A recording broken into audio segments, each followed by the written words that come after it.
हाय दोस्तों, happy new year. आज हम एक महत्वपूर्ण टॉपिक अपठित गद्यांश जो कि 21 नंबर का आता है आपके आर ओ मेंस के एग्ज़ाम में। और ये हालांकि ऐसा भाग है जहाँ पे आप सभी को नंबर मिलता है, मतलब लूट होती है नंबर की यहाँ पे। लेकिन कुछ नियमों का यदि आप पालन करेंगे तो औरों से आपका 3-4 नंबर ज़्यादा आ सकता है। तो वो नियम कानून क्या होते हैं अपठित गद्यांश लिखते समय, मैं आपको बता रहा हूँ।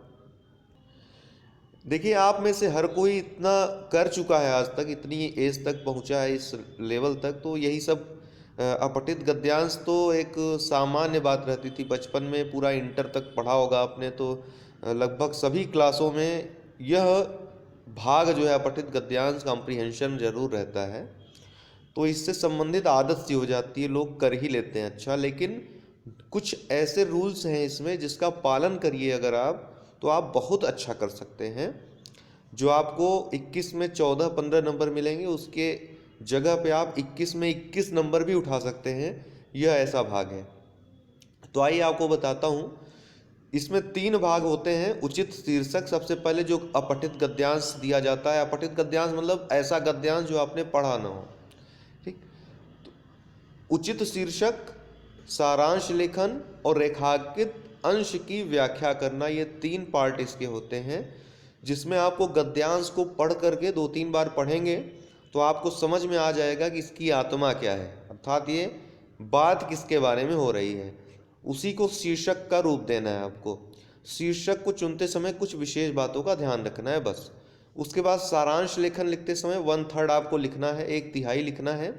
और सभी जो गद्यांश की मूल बातें हैं वो भी आ जानी चाहिए उसमें। जो गद्यांश कहना चाहता है अपने हर भाग में, वो सब कुछ यहाँ पर आ जाना चाहिए। फालतू बात, गैर जरूरी बात, उदाहरण वगैरह या उपमा, ठीक है, किसी से समानता का उदाहरण दिया हुआ हो, लोकोक्त दिया हो, मुहावरे दिया हो, ये सब आपको नहीं लिखना है। बाकी आपको मूल बातों को लिख देना है, अपनी भाषा में लिखना है, ज्यों का त्यों नहीं लिखना है। ठीक। तो सारांश लेखन 6 नंबर का। और तीसरा है रेखांकित अंश की व्याख्या करना, ये 12 अंकों का है। उसमें रेखांकित अंश होंगे, जो गद्यांश होंगे, कुछ वाक्यों को रेखांकित कर दिया जाएगा, उसकी व्याख्या करनी रहेगी। व्याख्या करना मतलब बड़ा करना है ना। रेखांकित अंश छोटा रहेगा, उसको बड़ा करना रहेगा। 3 से 4 गुने में आपको लिखना होगा उसको। तो उसको व्याख्यायित करेंगे अपनी भाषा में। आप सारांश लेखन भी अपनी भाषा में लिखेंगे और रेखांकित अंशों की व्याख्या भी आप अपनी भाषा में ही लिखेंगे। तो आइए जल्दी से देख लीजिए। उचित शीर्षक चुनना व लिखना कैसे आप लिख सकते हैं, आपको मैं बता रहा हूं। देखिए, गद्यांश की आत्मा होनी चाहिए, अर्थात गद्यांश जो आप पढ़ रहे हैं 1-2 बार पढ़िए, उसमें जो जिस बारे में बात की जा रही है वो आपको समझ में आ जाएगा। उसी को शीर्षक का रूप का आपको देना है। वो शीर्षक का रूप छोटा होना चाहिए, बस ये जान लीजिए कि जितना छोटा हो सके और प्रभावी हो सके, देखने में आकर्षक लगे। ठीक है ना। जैसे शक्ति और ताकत में अंतर होता है ना। आप ताकत लिखे तो भद्दा दिखाई देगा, शक्ति लिखे तो वो अच्छा दिखाई देगा, आकर्षक दिखाई देगा। ठीक इसी तरह आपको जो शीर्षक चुनना है उसमें बुद्धिमत्ता का प्रयोग करना है कि यह आकर्षक लगे देखने में। ठीक है, वो छोटा से छोटा हो और पूरे गद्यांश को प्रभावित कर रहा हो, उसकी मूल आत्मा हो। ठीक, उस अर्थात गद्यांश का प्रत्येक भाग उससे प्रभावित हो या फिर उसी के बारे में हो, या तो उससे प्रभावित हो या उसी के बारे में हो, ऐसा आपको शीर्षक चुनना है। छोटा होना चाहिए शीर्षक, प्रभावी होना चाहिए और आकर्षक होना चाहिए। ठीक है, छोटा हो, छोटे छोटा शीर्षक लीजिए 1 या 2 शब्दों में। प्रभावी होना चाहिए, अर्थात उसका प्रभाव पूरे गद्यांश में पड़ना चाहिए। और तीसरा आकर्षक, देखने सुनने में अच्छा लगना चाहिए। एक से अधिक शीर्षक अगर विचार में आ रहे हैं तो उसको आप अथवा करके लिख सकते हैं। ठीक है ना। अगर आपके मन में ऐसा आ रहा है कि ये भी शीर्षक हो सकता है इसका, तो 1, 2, 3 जितने शीर्षक आ रहे हैं आपके मन में विचार में, वो आप लिख सकते हैं, आज़ादी है आपको। सारांश लेखन जो दूसरा भाग है। सारांश लेखन दोस्तों, इसमें क्या क्या मूल बातें होनी चाहिए जान लीजिए। इसको आप अपनी भाषा में लिखेंगे। जो ज्यों का त्यों जो शब्द है, मान लिया आपने मुहावरे लोकोक्तियाँ काट दिया, उदाहरण काट दिया, जो बचा उसको लिख दिया, 1/3 हो रहा है। तो ये ऐसा नहीं करना है आपको। संक्षिप्तता के साथ साथ आपको सुगठन भी आना चाहिए, अर्थात क्रमबद्धता और सुगठित होना चाहिए। ऐसा नहीं कि लास्ट वाले को आपने पहले लिख दिया वाक्य को और पहले वाले को लास्ट में लिख दिया, ये नहीं होना चाहिए। क्रमबद्धता होनी चाहिए, ठीक है। और मूल गद्यांश का 1/3 होना चाहिए सारांश को।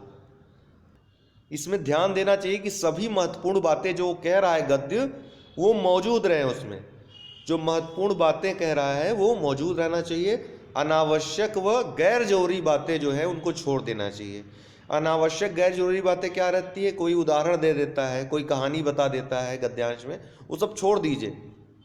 कोई मुहावरा दे दिया, लोकोक्तियाँ दे दिया, ये सब छोड़ दीजिए, तो वो अपने आप छोटा हो जाएगा। एक बात याद रखिएगा कि सारांश लिखने के पहले आप उसके ऊपर शीर्षक लिखेंगे अवश्य, ठीक है। शीर्षक जो भी आप, जैसे कि शीर्षक शक्ति, ठीक है, लिख दिया, उसके नीचे जो है आप लिखना शुरू करेंगे सारांश, ठीक है। तो जो शीर्षक आप चुनेंगे पहले वाले में, वही यहाँ पर लिख देंगे, ज़्यादा उचित रहेगा, ठीक है।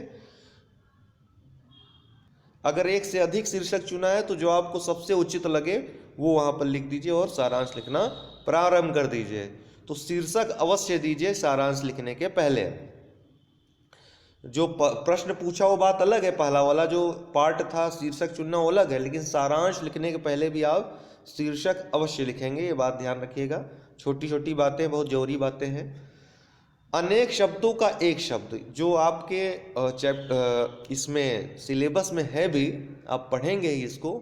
आप देखिए गद्यांश में यदि अनेक शब्द का एक शब्द बन सके तो बहुत अच्छा हो जाएगा, बहुत छोटा हो जाएगा और प्रभावी शब्द भी आपको मिल जाएंगे। जैसे गद्यांश में कहीं पर यह आ गया कि मिस्टर ए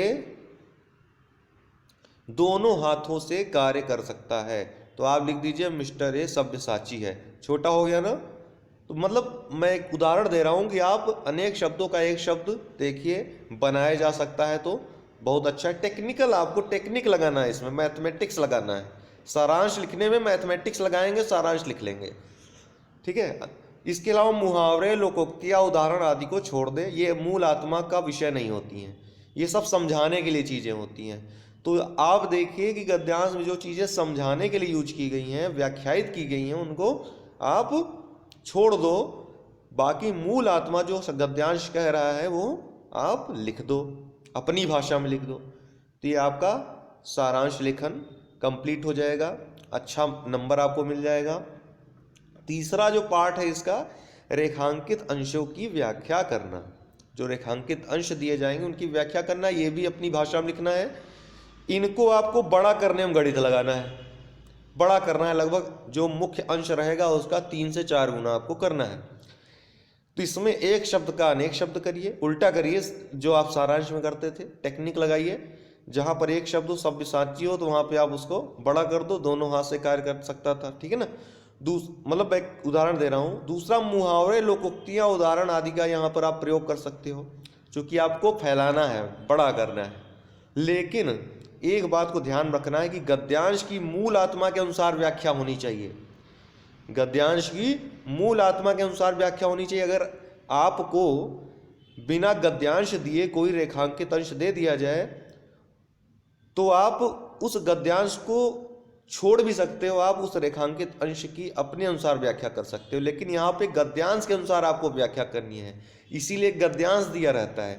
तो इसके लिए आप क्या करेंगे, दिए गए गद्यांश के संदर्भ में यह वाक्य या यह जो रेखांकित अंश है वह प्रश्न में दिए गए गद्यांश के अनुसार या संदर्भ में है, ठीक है, इसमें यह कहा गया है, फिर आप उसकी व्याख्या करेंगे।